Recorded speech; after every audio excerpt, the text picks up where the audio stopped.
I'm confused. Internet's gone loose, so time is through. Making of it yours, so I'ma sit and just lay in my bed with the thoughts in my head, getting stuck to the race with you. For a sleeping cruise, no. Stress is getting just a little bit lower. Mind's getting just a little bit closer. Find somebody in my life that can make it through. I'll be lost, I'll be found in the broken. Way out in the crowd, feeling open. Find somebody in my life that can make it through. That one's just me times two.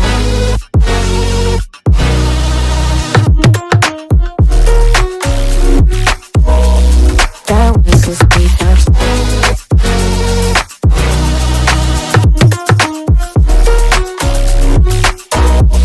That was just me times two. I've been crazy, been thinking for too long now. Let it take on the world with two arms now. Got me singing right in the dark. No feelings I couldn't store.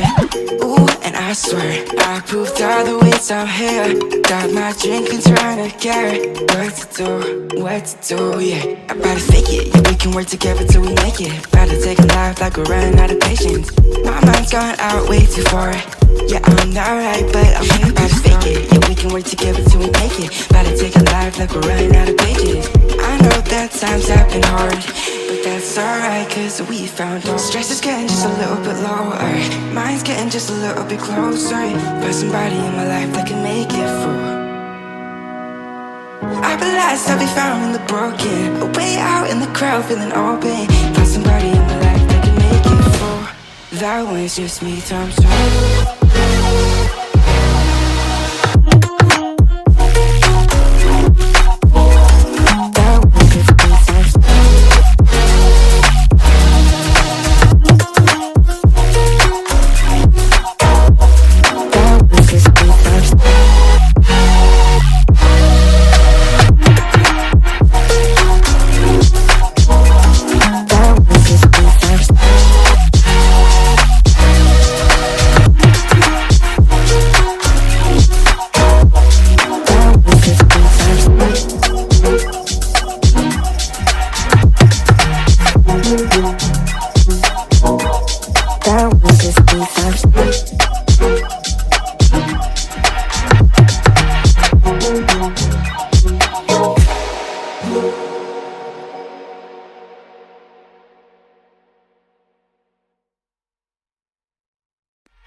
I'm confused.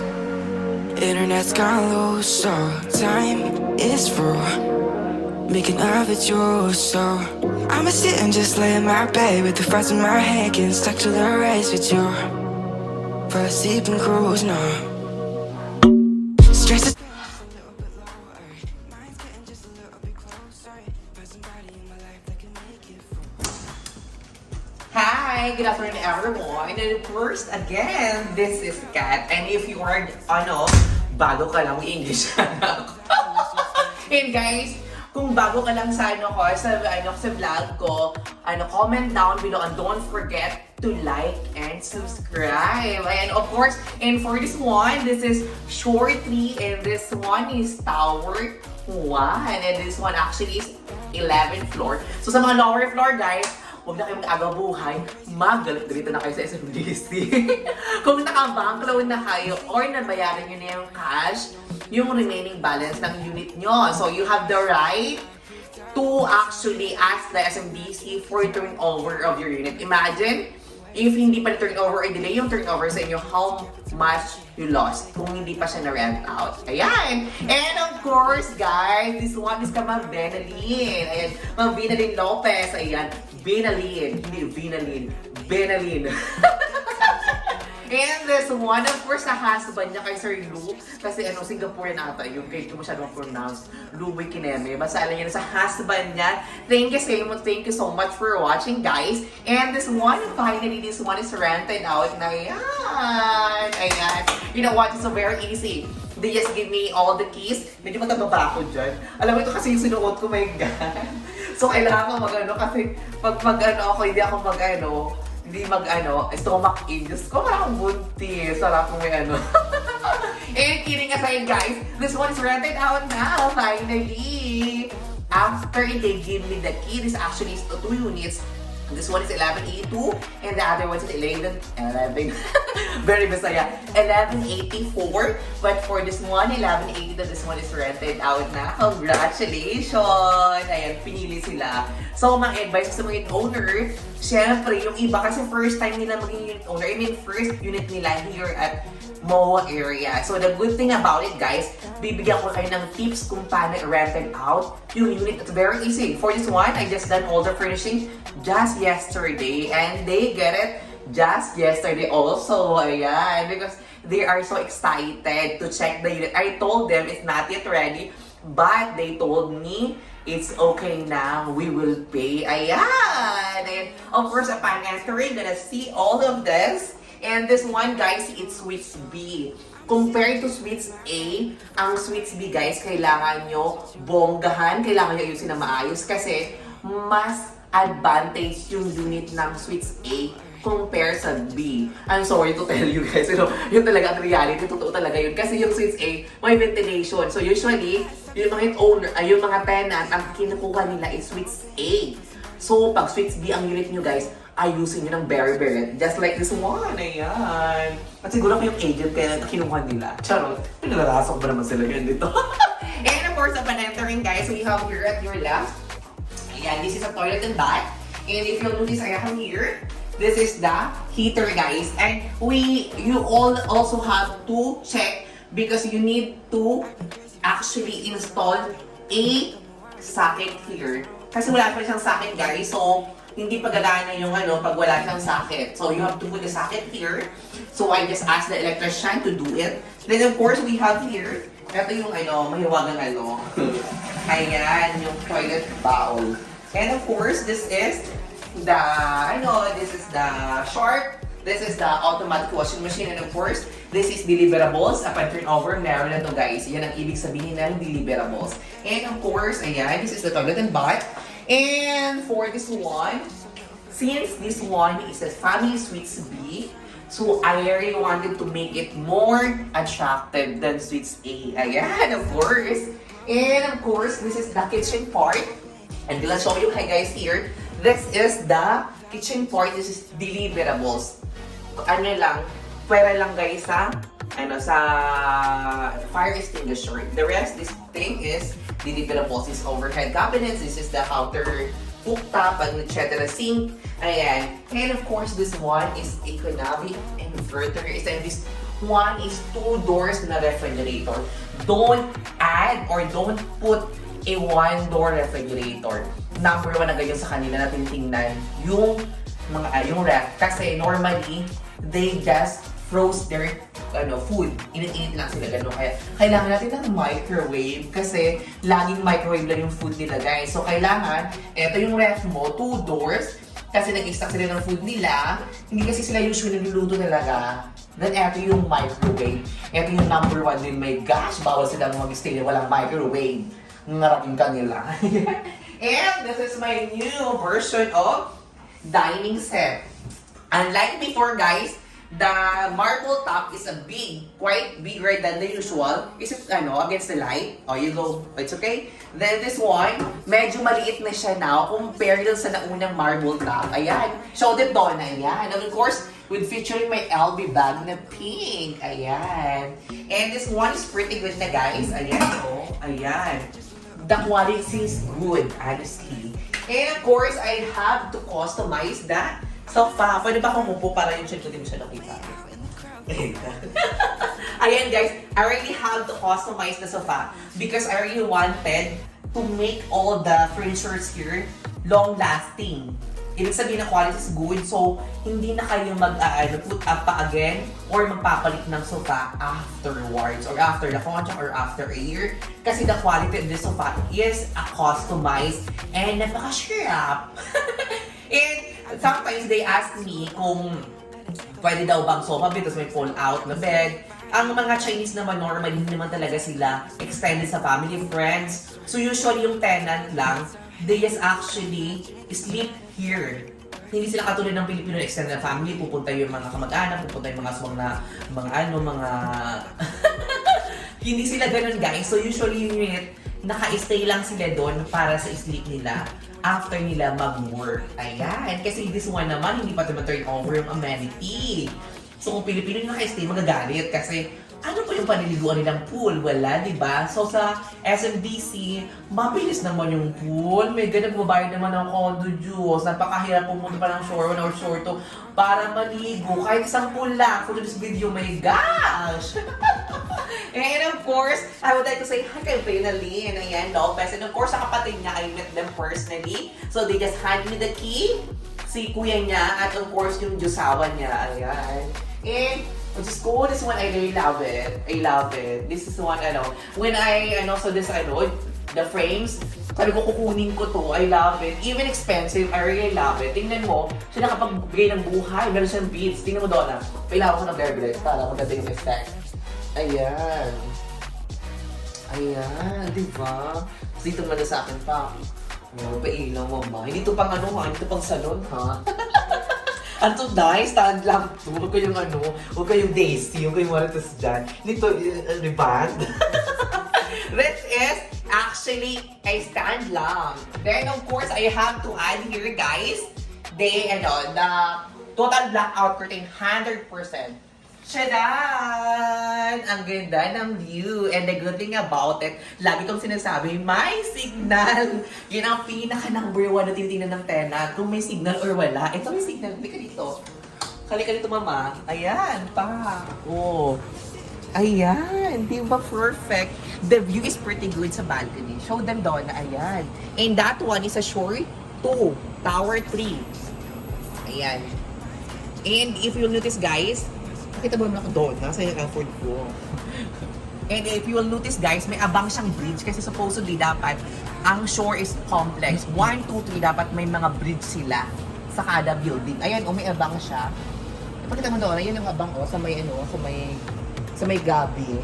Ayan. I-zoom ng very. Ipakita mo yung abang, ayan Ayan. Perfect.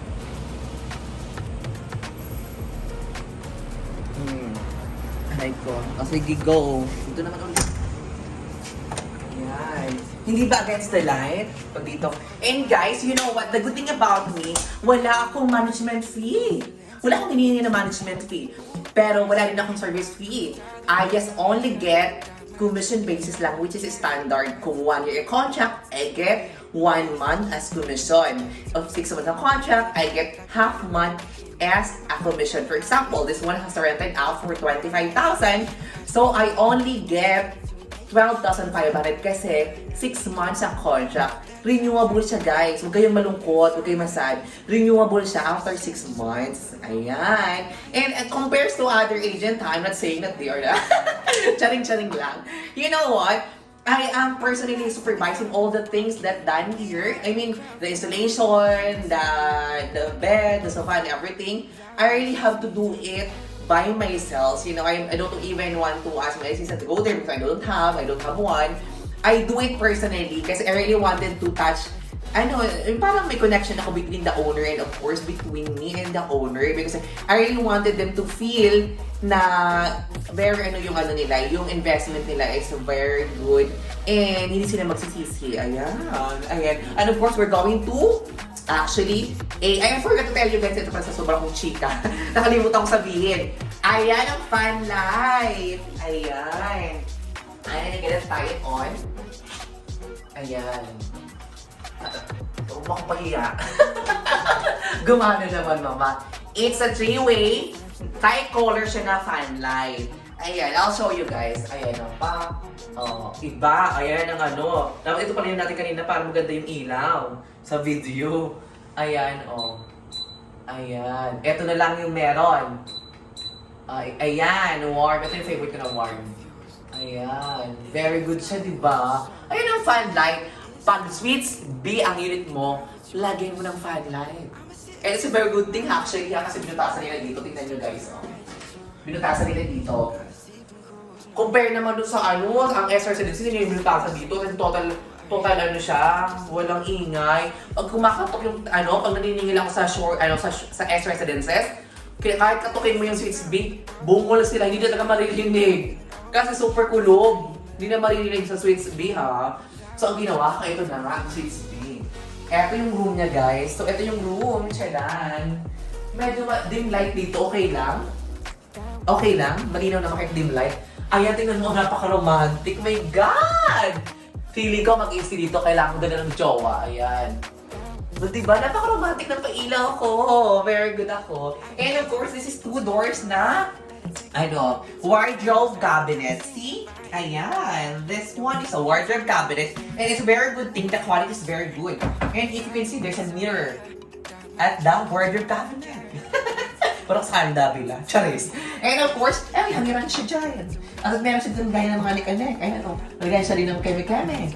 Perfect yung 2 doors. And don't forget, 2 doors lang siya, guys. Kasi ito yung sakto dito sa bedroom. Ayan lang, if you will notice, guys, the space is very limited. So, I just put here a wardrobe cabinet. Pakita mo daw na parang very, very wide. Ayan. And sa mga owner, guys, don't put a small bed. Kasi ayaw nila ng small bed. So, if you notice, eto lang yung bed. Pang mayaman siya. Saka sa'yo yung bed. Pa? Oh, di ba? And this one is a full-size bed. Wag kayong ilagay ng single bed or double size na bed. And for this one, since Since dito, guys, nilagay ko yung aircon doon. Para matutulog ka, ayan. Ayan. Ayan. Para it's very convenient. Kasi this one is couple setup. Or it's either one will stay or 2 will stay. Lagi kong sinasabi na depende yon sa kailangan ng tenant. Kasi hindi naman ikaw unit owner ang mag-stay. Si tenant naman. Kasi may nakikita ko napakapangit naman ng unit. Gusto mo na 30K. Walang ganun ngayon. Honestly. Kasi balikan naman natin yung law of demand and supply. Guys, ang law of demand and supply, kung maraming demand, walang supply, of course, tataas ang price. Pag napakadami ng supply, walang demand, bababa yung price. Tingnan mo naman yung sibuyas. Diyos ko, kung common sense lang yung sentido common.